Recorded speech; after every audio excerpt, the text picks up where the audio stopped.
Welcome to Thought Leader Life, where we are helping to democratize thought leadership. Join us each week where we interview a new thought leader about what it takes to become and maintain thought leadership in a number of different vertical markets. To learn more, check out www.thoughtleaderlife.com. Hi, Mitchell Levy, global credibility expert, and welcome to this special credibility episode of Thought Leader Life, where we're talking with just amazing humans on this planet about themselves and their credibility. And today's guest, Lynn Hidy, is no exception. She's a founder of Up Your TeleSales. I just love that title. She helps telesales people and managers increase sales and advance their careers by building new skill sets in training and through behavioral reinforcement coaching. Lynn, welcome to the show. Hello. How are you doing? Awesome. Thank you. Hey, so what is your point of pain? What is your CPOP? 42% of sales reps aren't hitting their numbers, and that is frightening. That is frightening, and I assume that means you can fix that. Well, so the thing sales reps grapple with the most is that it's almost impossible feeling to capture somebody's attention, whether it's a new customer without the brain power, time, or money to consider a new vendor, or getting more mind share from existing clients, because unless they see a clear difference between what they're doing today, skeptical prospects are like, why should I change? All right, so I hear the problem, and I could see a manifestation of the problem based on what you just said. What do you do? What do you do to help solve that? So I work with inside sales teams, all of whom are quota judged, transform their great understanding of what the company does and what the products they sell into. Let's hope it's a great understanding of what that's yes. a different issue, by the way. That's what I was going to say. Their companies need to do that because I never know as much as they know about what they do for a living. Got it. Okay. But knowing that is different than understanding the why should I care or what does it do for me conversation that they need to be having with their prospects and customers, because that answers the why should I change from what I'm doing today. So you help the telesales people transform their thinking process from how do I close business and add money to my 1099 to how am I helping solve a problem, and how does the person on the other end of the phone relate to me about the problem that they really have and that our solution can help solve. And the other piece is really knowing when to say, my solution is not the best way to solve that problem. So you need to do that a different way. If you ever need to do this, call me. Oh, that's beautiful. So being authentic to your true self and showing vulnerability like that is absolutely beautiful. Well, and I think we all want to work with those people, right? I mean, I don't want to work with somebody that's trying to sell me something, but I do want to solve the problems that I have. And if you've got the best way to do that, or even a good way to do that, I'd love to work with you.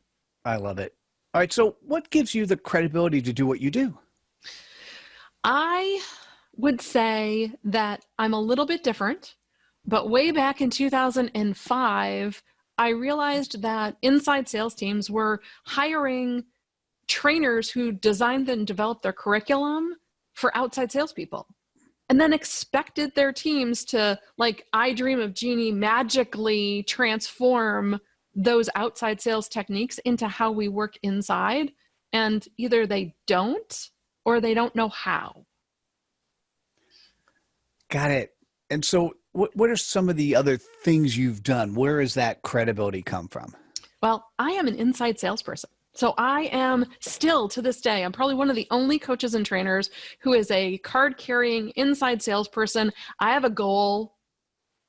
Today, I double-checked my numbers. I'm 114% of my goal year to date for quota. So I do what I tell people to do every day. Okay.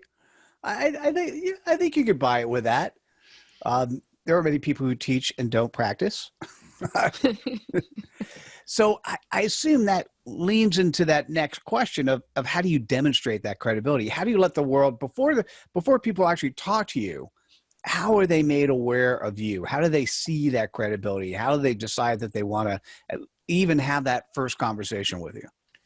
So there are a couple of things. Number one, I think too often we don't differentiate, like, okay, is it what my mom would have called a polite conversation that you just happen to be having with somebody at an event, whether it's a business or personal event?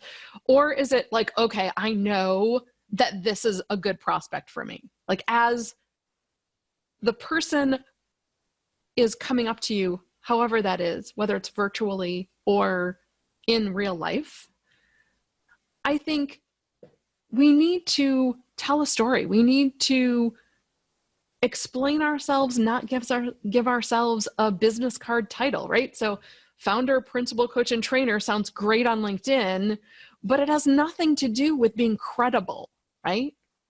And I have to ask a question, right? So I will say, I transform time-wasting conversations into discussions that are focused on you as the buyer and what you're working on. But in order to do that, I have to ask you a question before anything else. What more do you want to know? But that is all, Lynn, that happens once you're on the call. Oh, yes. Yep. Once you're there. So how do you get to that point? How do people, how do you get to them, or how do they get to you? How do people find you? What's your say go-to-market type strategy? So content creation, everybody talks about content, and making sure that everything I write is from the perspective of the buyer, right? So in my case, that's inside sales people and inside sales leaders. And there are places on LinkedIn. I do Twitter because a lot of VP level people seem to get their news that way. And if you can get into their feed, great. But all of it has to be about how to have that better conversation, how to get their team to a place where instead of 42%, it's 58. Instead of 58, it's 62. I talk to organizations all the time, and I write about things all the time where it's, okay, what if a sales rep made goal one more time this year? Wait, so I'm sorry. So is it, originally I thought it was 42% are not effective. Is it? So 42, so this is according to CSO Insights. Yeah. 42% of sales reps aren't hitting their number. Yeah, so you don't want the numbers. No, we don't want to go up. up. I'm sorry. So do that again. So I think we want the numbers going down. So, well, how about this? Instead of 42% of reps not hitting their number. People pay you money and they become less effective. That is absolutely not true. That is not true. Okay. So instead of 42% not hitting their goal, it's 40. It's 35. Then it's 30. Got it. I most often talk about the fact, though, what if every single salesperson made goal one more time this year? Wow. Yeah, I like the realistic view you have. I like it's sort of the Chris Kringle approach on Miracle on 34th Street. You do the right thing. You have integrity. You share what you have, and you don't oversell. You just simply are helping to support the person who's on the other line, which if they happen to be a prospect, that's the best way to turn them into a customer. And because that's what I'm telling their salespeople to do, back to that authenticity, I think, okay, if I don't sell you the way I'm teaching your salespeople to sell to your customers, there's a huge disconnect to me. So I would have a problem. I got it. And then, so the one last thing is your outreach must be to, or I'm assuming is to the sales leaders, not necessarily the salespeople. It's actually both, because one of the things I've figured out over the years is that those salespeople who want to be successful are going to go banging on their boss's door saying, I want this. Some of them even become sales leaders. So I'm doing kind of a dual, and it's very specific. So I do a blog on Monday mornings that is the sales leaders inside sales leadership corner, specifically talking to sales leaders. On Wednesdays, I talk specifically to inside sales people. Beautiful. The content is not the same, right? I mean, there many times what those groups need is very different.